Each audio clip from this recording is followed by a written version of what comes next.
White, and Royal Blue is an Amazon movie, possibly made for the big screen, but I can't quite get that information, but certainly for the streaming service. And it is from the best-selling book Red, White, and Royal Blue. So you have a best-selling book, that's a good start. And it is in the gay romance genre, which we do not have enough films of yet. So please keep them coming. There's been some crappy ones, and this is a very, very good one. This one holds up. This will hold up. I cannot imagine that in the next 5 to 10 years that this is gonna be like, oh, old hat. No, this is hot, sizzling, and good. It is, however, not what some people on the internet want it to be, which is a rollover, falling from your chair, laughter rom-com. Who said it was a rom-com that you're gonna be slapping your thighs and going, yay? What? This is a proper story. This is about as much a rom-com as Pretty Woman was a rom-com. You know? Roman Holiday. Yeah, Roman Holidays. This is not where it's a light movie, although it has very, very heavy subjects in it. Any criticism that's based on I wasn't rolling over laughter for the entire time is, well, you went to the wrong bloody movie. Yes, there is a cake, and it falls spectacularly on top of the two guys. Here is your rom-com. This is your com part of the rom-com. The rest of it is just good romance movie with, it's got everything. It's got character. The two guys have lots of character. They're different from each other. It's got trope upon trope upon trope, and it has it sprinkled in rather than it's a tropey movie where there's just like, oh, it is a royal romance. Yeah, but the other guy is the what they call the first son. So you don't only have the first lady, and in the case of his mom being president of the United States, you have the first gentleman, which in this movie actually isn't, those words aren't used, but that would be the first gentleman. And he is the first son. So I was looking this up and going, he's only child, so you got that covered. And if he had a sister, then it could be the first daughter. But what if there was like 3 children or 4, and there were several sons and daughters and non-binaries, and then it's like, do you get seconds? No, I don't think so. I think they're all first because they're all part of the first family.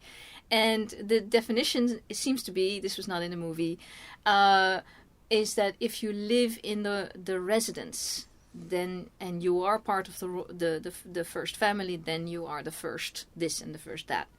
So, but they bypass all of this because there's only one son. There's only one kid at all, and he's an adult, and he's in school. He's a law student.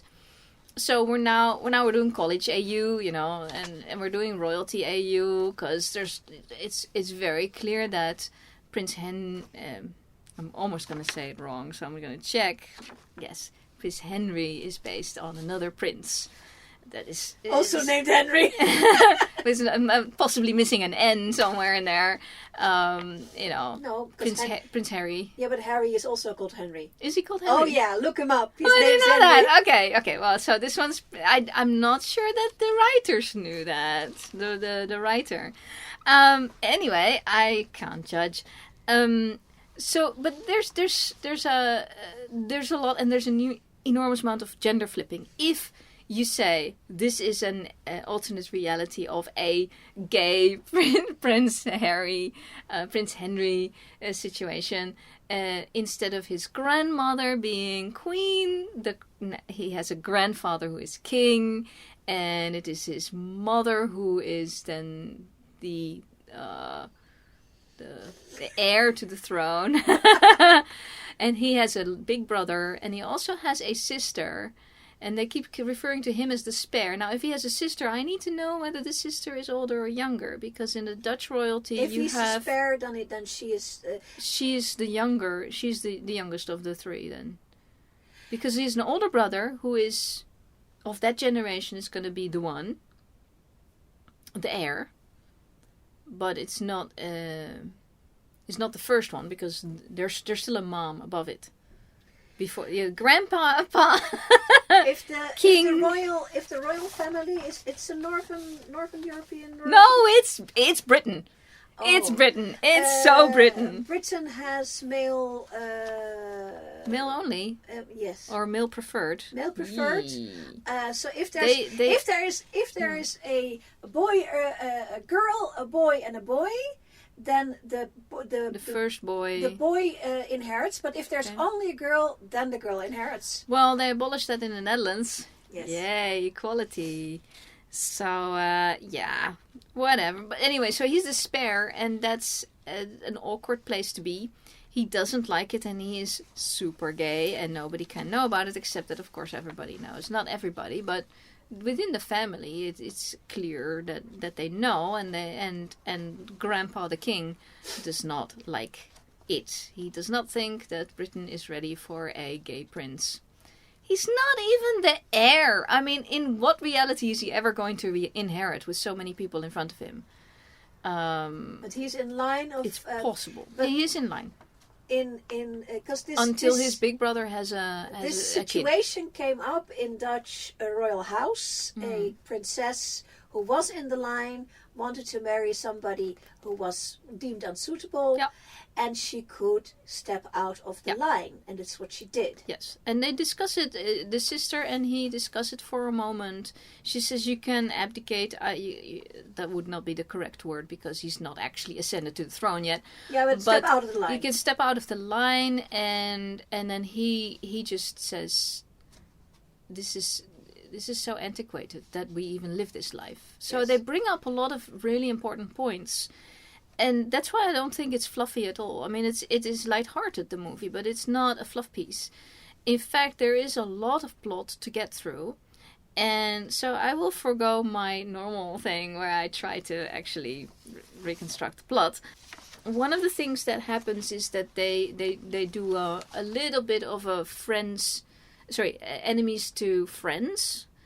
It starts off with a misconception, and because of that misconception, there's an enemy situation, and they work that out fairly quickly. But the cake is the cake falling on both of them and making an international incident and a mess. Is an incredible mess, a delicious mess. Is a lovely outcome of this enemies to friends situation, and then they go from friends to lovers. So it is almost a slow burn, except that it moves fast enough that it goes from the next part to the next part. That it's not so slow a burn, but it's certainly not they see each other and love at first sight, except that Henry oh, that is just going to catch me up, this whole thing. Henry does say that he basically fell in love with our Alex Claremont Diaz, our first son, the moment he saw him, and that was already in the past. So there is also love at first sight. Everything is in here. It's just so deliciously wonderful. You know. Where is it filmed?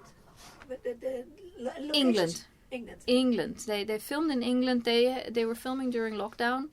They were trying to film during lockdown. They filmed after lockdown, but they were under heavy restrictions, so they didn't also, I think, have to go anywhere. There are scenes in Paris. Well, that's really only signified by their hotel room looks out on the Eiffel Tower, which in any Paris scene in any American movie, your hotel room looks out on the Eiffel Tower. Which, if you've ever been to Paris, you know that you have to really work hard at that. But it was Prince Henry's hotel room, so yeah. I mean, in this case, I'd buy it. It was clearly faked, but it's okay. You know, it's more realistic than Gene Kelly's room as a starving artist looking out on the Eiffel Tower. Yes. Yeah, there's also stock footage of London.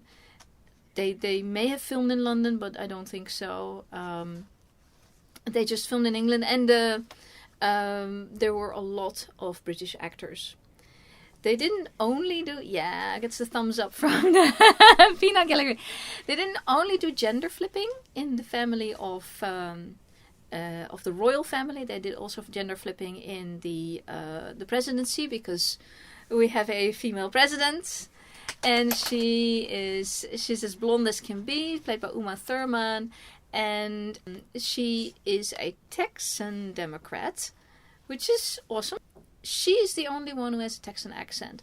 So she's married to a first-generation immigrant from Mexico, and they make a point out of that, because that's for Alex, their son, now the first son.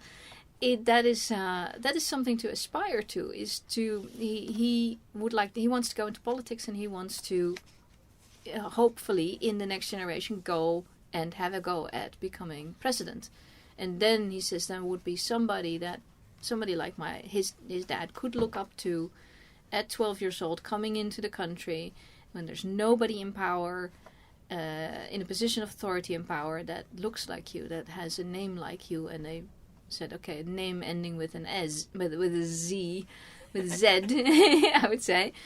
And they, the casting is like that. The casting is lovely diversity all over the place. The UK Prime Minister is a black lady, and am I wrong? It's an Indian lady. I may still good. Let me check if it's in there. No, I can't see it by the name because her name is Sharon D. Clarke. But she's very, very not white, and so you got this scene where the American president comes to the UK, and they have the both heads of power, not head of state, because the king you don't see until the very end. You don't get a lot. Stephen Fry. If you're gonna cast a king, you are casting Stephen Fry. So I'm imagining, right? So Stephen Fry is, as far as I know, as gay as Maypole, and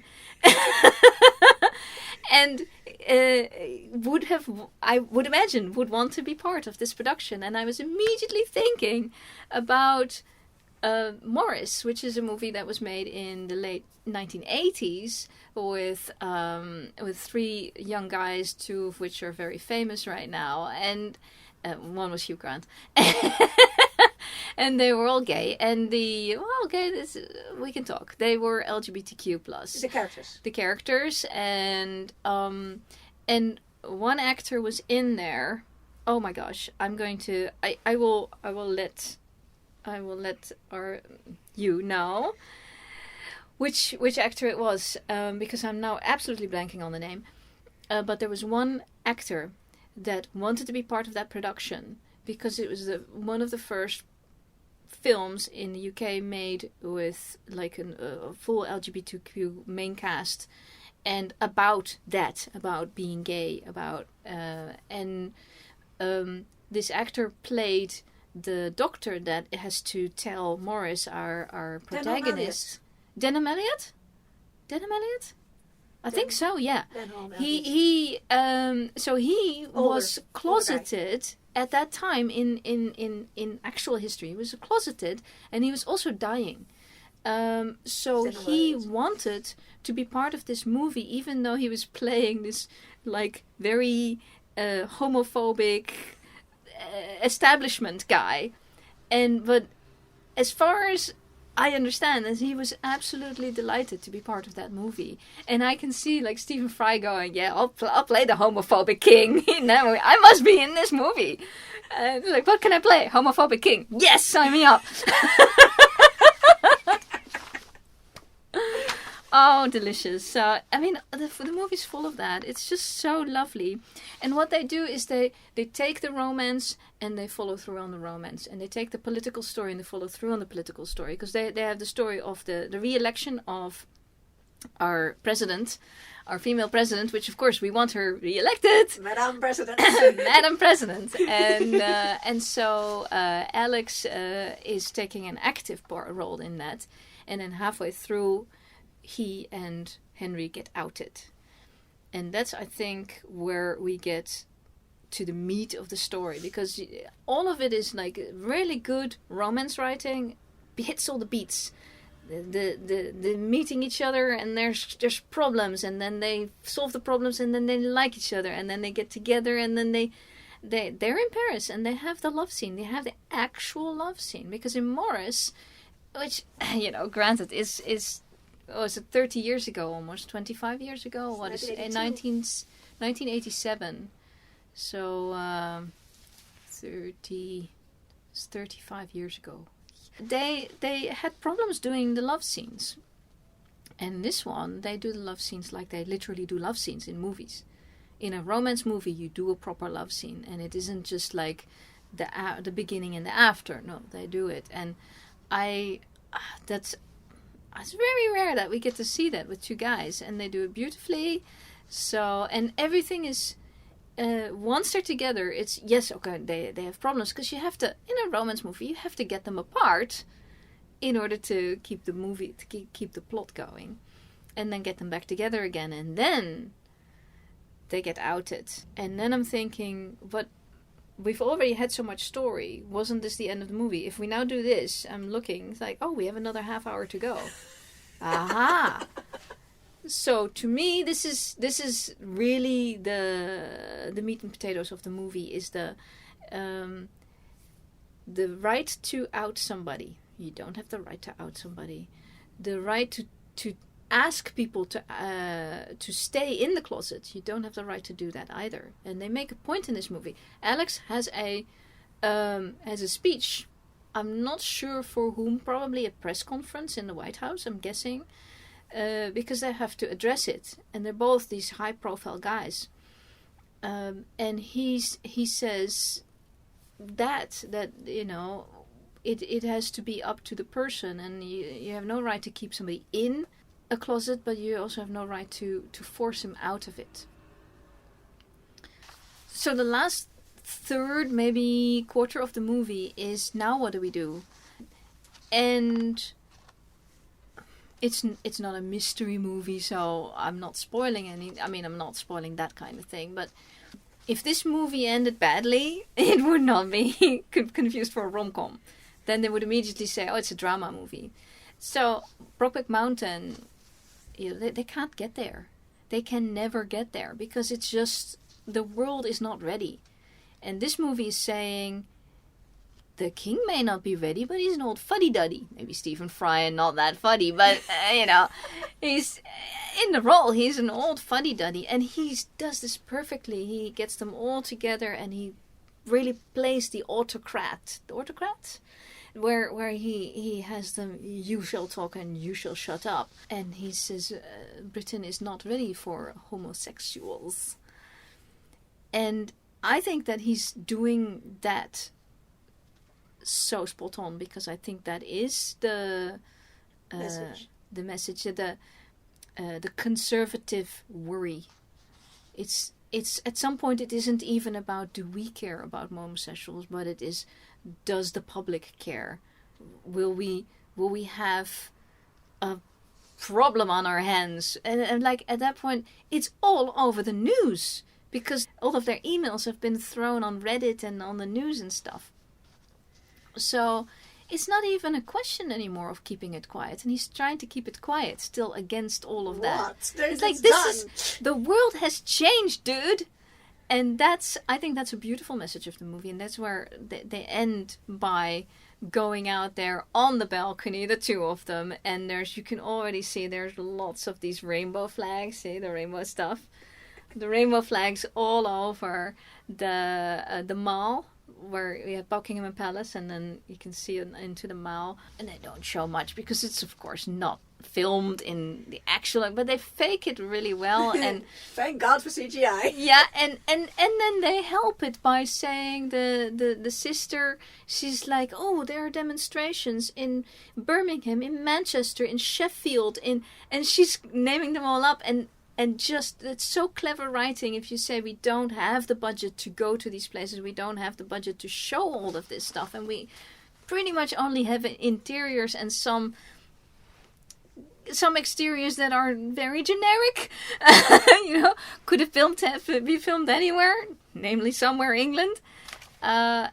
it's well done. It's very well done. I'm not sure if it came out in the movie theaters. I don't think so, because it's under the Amazon Prime Studios, which it later got dubbed into Amazon MGM. So I don't know. One thing that is absolutely real is the Victoria and Albert Museum scene. They got permission to film after hours, before hours, something like that, and they got no permission to use lights. Yep.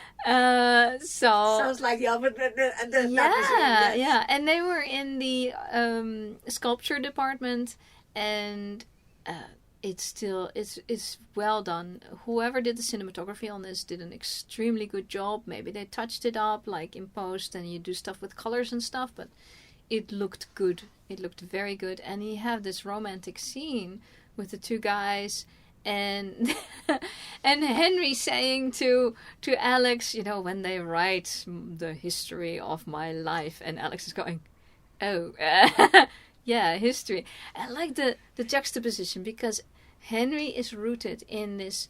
He has this long history of royalty sitting on his back, breathing over his shoulder, everything he does his whole life. And Alex just comes in, and he's had a fairly normal life until his mom became president. Hello. And then suddenly he's in the spotlight, and he has to deal with that. And then I think they were thinking more in terms of Clinton and Chelsea, because if you gender flip everybody, in this case his mom is president and he's a student. I think that's about correct. That's about as far as that goes as well. But the activity, Alex wants to go into politics, and Henry at some point says, I was born in this, but that's if I go with you, then it's another prison. It's choosing one prison over the other prison.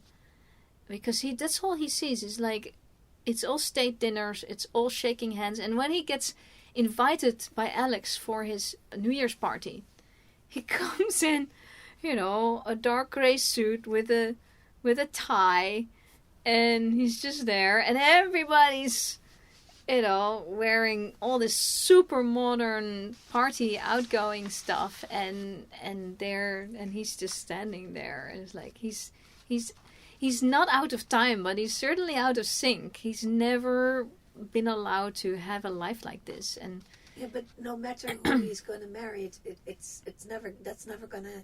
He can never escape who he is. No, never, ever, ever. And what Alex hasn't really realized is that he can't escape who he is either, because I still know who Chelsea Clinton is, and we're 25 years on from that. So. You're never going to, Michelle Obama is Michelle Obama, and she will always be. So you're not once you're in the spotlight for that, and not for something that you did, something that you achieved. Michelle Obama obviously did achieve stuff, but the children are the children, and that's what their parents are doing. And that puts them in a position. It's like, yeah, people should give that more thought. And the whole spare thing is mentioned in the movie. And this was possibly after the Spare book came out by Prince Harry. It's actually important, because you're saddling somebody with a life they can never get away from. Even if they say, bye-bye, I'm off, I'm going to Texas to be with my boyfriend, they will still always be the first son and the prince. So I think, actually, that it would be... I think it's not what Harry thinks it's going to be. I think his fear of being put in another prison by being the spouse, the husband of the next somebody aspiring to be the president, let's call it 25 years from now. I don't think it will be that restrictive as what he grew up in. I think that what he grew up in was much more restrictive, and getting away from that might be a very good idea. Some other people have done that. He's not first in line. He should be. Yeah. He should be fine. He gets a chance to do something else. Yeah. And then is the question, what can you do? Because then you... Well, if your husband happens to be running for president of the U.S. Yeah, but the fact that his mother was president doesn't mean he's going to want to do that. No. But the Kennedys did it. The Kennedys did various generations. Kennedys? No. Roosevelts. The Roosevelts had various generations. Yeah, so...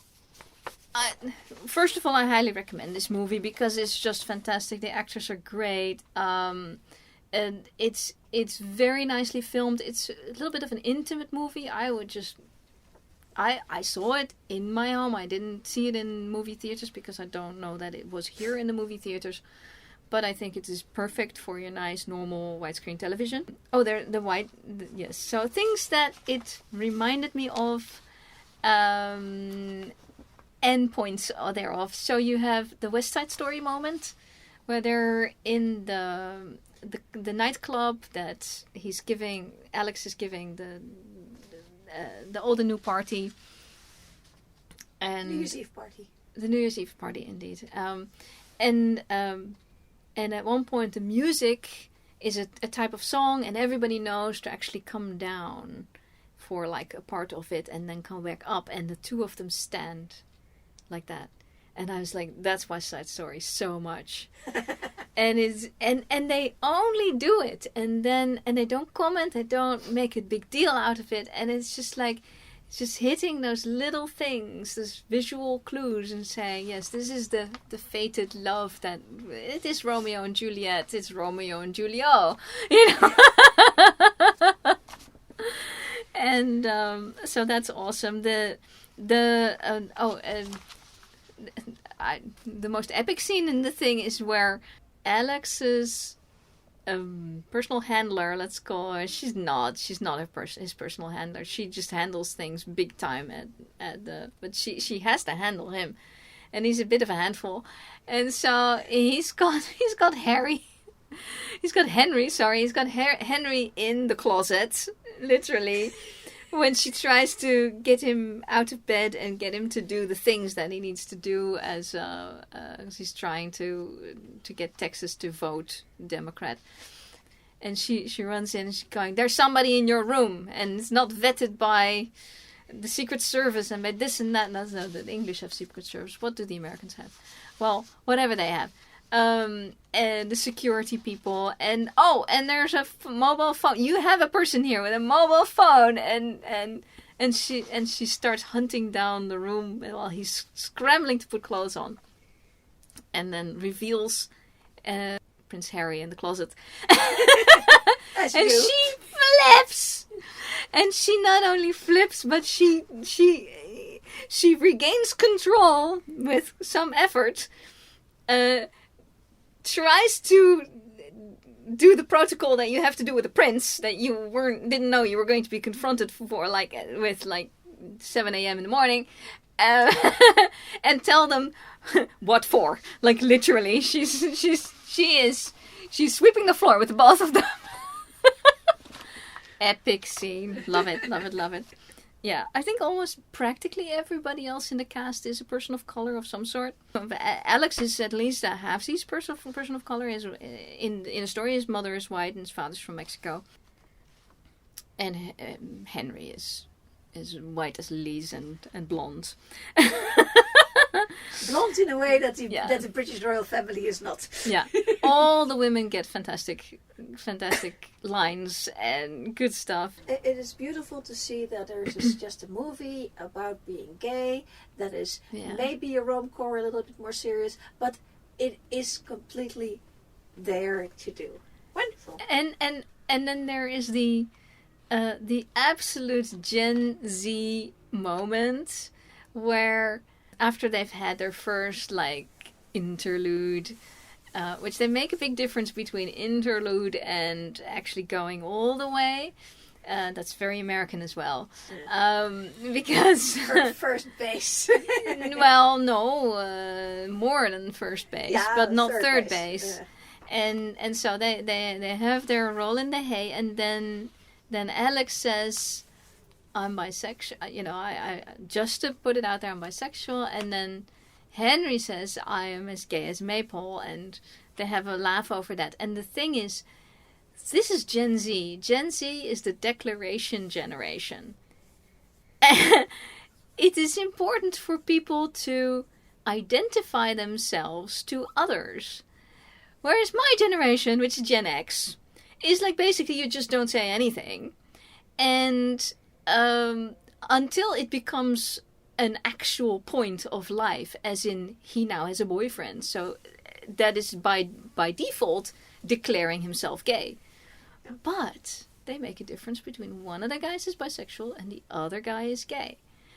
And they're saying more than just this relationship. They're saying, this is my identity. And that was not taught to us. That was not taught to generations before us. I don't know about millennials. Millennials have to pipe up and tell me. But the Gen Z generation is very much about, oh, what am I? Here's a lot of alphabet soup I could identify. One part of being able to declare, and especially the way Alex did it, because he is finding this out. He has had sex with guys before, and he just has never thought about in terms of, what do I call myself? Where do I stand? Would I want to do? Is it just a passing fancy and he was dating girls, or is this something I want to really take into my life and seriously make part of my life? Whereas Henry, he knows he's gay. He has to date all these girls, and he hates it. And that is one of the reasons why he's so uncomfortable in the gilded cage. He's not just in the cage, but he also cannot be himself. And they do a good job of showing all these nuances. Then you have the moment where Alex has to come out to his mom.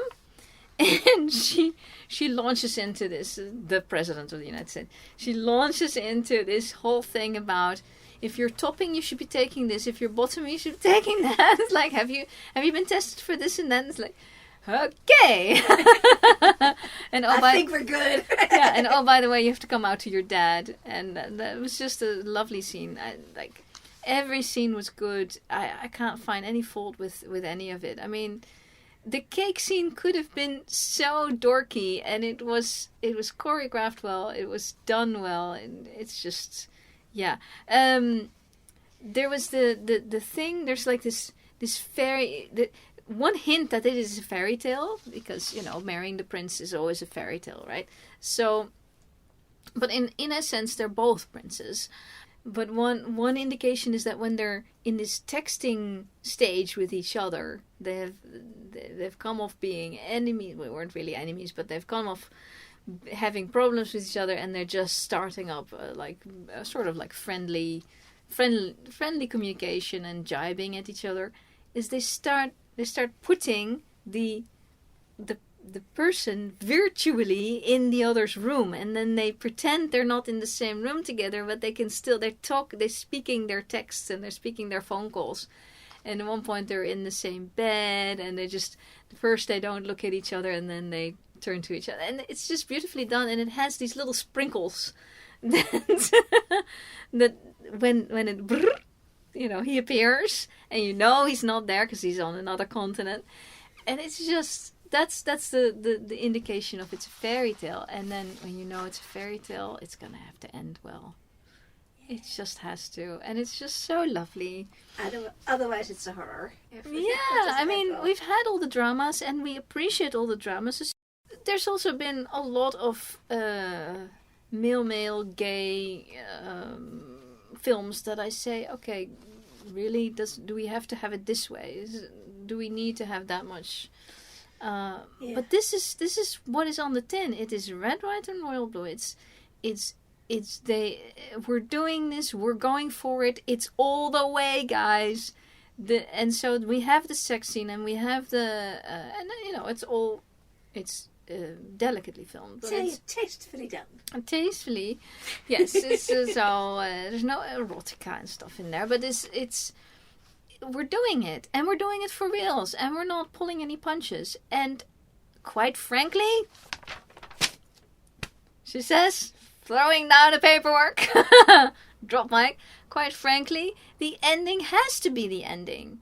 You have to have, in 2023, you have to have a prince go on the balcony of the Buckingham Palace and show to the world, this is my boyfriend, and everybody cheer, and all the rainbow flags. I mean, if not now, when? And it is now, and they did it now, and it's gonna happen. So yes, this is just, I love this movie. They did everything right, and I don't know if there's going to be a follow-up or anything. I don't know if that's possible, but give me more of the actors, give me more of the writer, give me more of the production. Amazon, make more stuff. We are not sponsored by anyone. But yeah, make more of this stuff. Yes, this was good. And we know there are novels out there. We know there are gay romance novels out there that are being ferociously read by people. Loads and loads of people. So there's more out there. Go make it. So yeah, that's my opinion, and I'm sticking to it.